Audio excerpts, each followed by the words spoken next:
रिलाइभ news 24 नि स्टुडिय'आव रादाबखौ फरायदों आं करिश्माया। दिनैनि गाहाय रादाबफोराव दङ। 26 सानाव आबादारिफोरनि सोमावसारनाया दिनै उखैहाबनाय।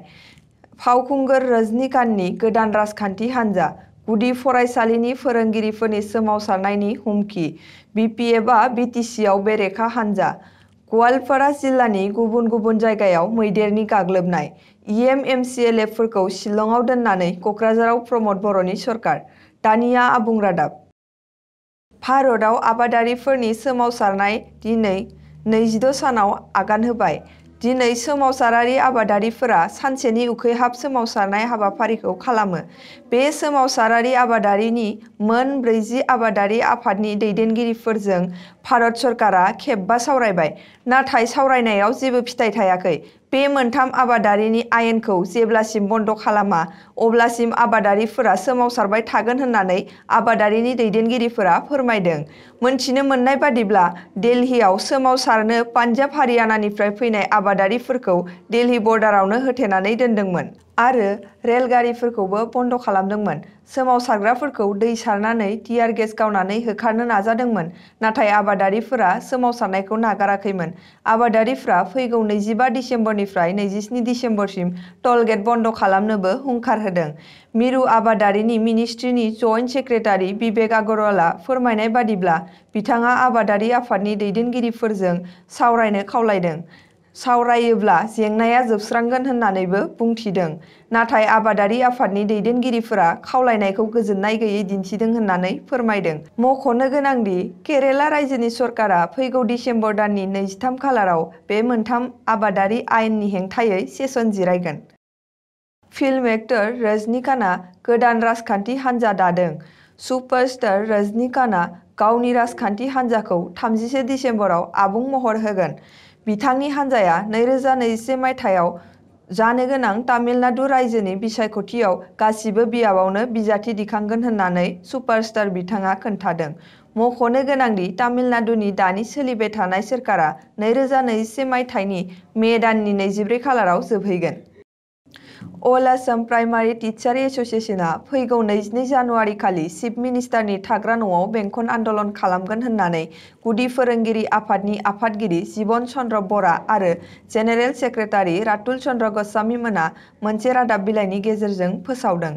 बे फोसावनायखौ गुवाहाटीनि लताशिल गेलेग्रा फोथारनिफ्राय चिफ मिनिस्टार थाग्रासिम हानजा सुरलांगोन।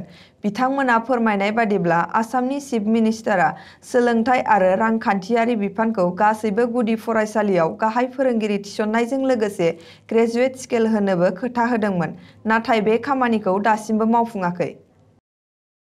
बिपिएफ हान्जानि आफादगिरि बिटिसिनि बारग' चिफ हाग्रामा महिलारीआ बिटिसिखौ गावनो सरकार दागोन होननानै आवगायनाया आगानसे फावसायफिनबाय। मैया बर्मानि सिडब्लिउसि मिटिंनि उनाव बिपिएफनि आफादगिरि हाग्रामा महिलारीआ खौरांगिरिफोरनि सिगाङाव बिटिसिनि बेरेखा हान्जा जानानै प्रमद बर' सरकारनि गोख्रों बेरेखा हाबा मावलांगोन होननानै बुङो।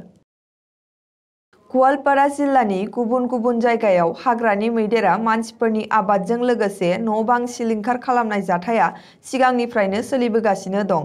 थिग बेबादिनो आदार नागिरनानै फैनाय हाग्रानि मासे मैदेरा दिनै हरनि उन्दुफुनानै थानाय समाव गवालपारा जिल्लानि माटिया थानानि सिङाव थानाय फुलगुरि गामिनि मनज नाथनि नखरखौ सिफायफैयो।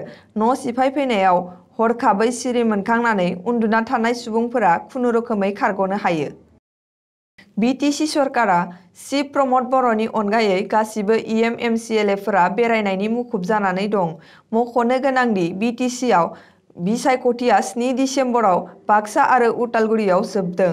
10 दिसेम्बर खालि चिरां आरो क'क्राझाराव जोबदों।